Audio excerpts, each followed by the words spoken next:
તો વિવાદોથી ઘેરાયેલી છે અને વિવાદનું બીજું નામ એટલે કીર્તિ પટેલ અને કીર્તિ પટેલે આસ્થાની ડૂબકી નહીં પણ આ વિવાદોની ડૂબકી લગાવી છે અને આ વિવાદોની ડૂબકી એટલા માટે કારણ કે તેને તમામ મર્યાદા તોડી છે કીર્તિ પટેલનો જે કાળો ઇતિહાસ રહેલો છે ડાર્ક સાઇડ છે તે અમે આપને બિગ વોલ પર બતાવવા જઈ રહ્યા છે જેથી આપ પણ સમજો કે કીર્તિ પટેલ આ વ્યક્તિ છે કોણ સતત આ કીર્તિ પટેલ વિવાદોમાં આવી અને સોશિયલ મીડિયાથી તેની શરૂઆત થઈ હતી અને એ પ્રકારના વિડીયોઝ તેણે બનાવ્યા જ્યાંથી તે ચર્ચામાં આવી અને ત્યારબાદ કીર્તિ પટેલ સામે ગુજરાતમાં ક્યાં કેવા કેસ થયા છે તેની વાત કરીએ ઓવરઓલ 10 જેટલા ગુના ગુજરાતમાં નોંધાયેલા છે 10 જેટલા ગુના ગુજરાતમાં નોંધાયેલા છે ત્યારબાદ વાત કરીએ 2017ની વાત કરીએ તો માણસામાં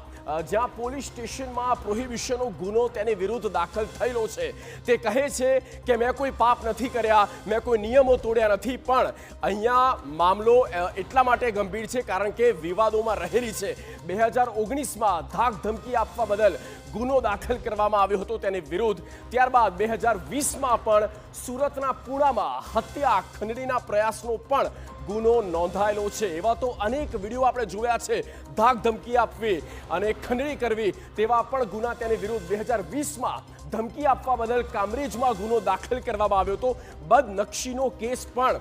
થયેલો છે 2021 પાટણમાં મારામારી કરવા બદલ તેની વિરુદ્ધ ગુનો દાખલ થયો હતો એટલે જુઓ કે અત્યાર સુધીનો આ અમે આપણે રેકોર્ડ બતાવી રહ્યા છે ક્યાં સુધી આ તેના વિરુદ્ધ કેસ છે 2022 જૂનાગઢના ભેંસાણમાં રાઇટનો ગુનો તેની વિરુદ્ધ દાખલ થયો છે અલગ અલગ પ્રકારના ગુના કીર્તિ પટેલની વિરુદ્ધ થયેલા છે અને એટલા માટે જ આ એ વ્યક્તિત્વ છે જે પંકાયેલું છે નામચીન થઈ ગયું છે 2022-23માં વસ્ત્રાપુરમાં ખંડણી અને મારામારીનો ગુનો આ કીર્તિ પટેલને વિરુદ્ધ લાગેલો છે 2024માં બિલ્ડરની બદનક્ષી કરવી ખંડણી માંગવી પૈસા પડાવી લેવા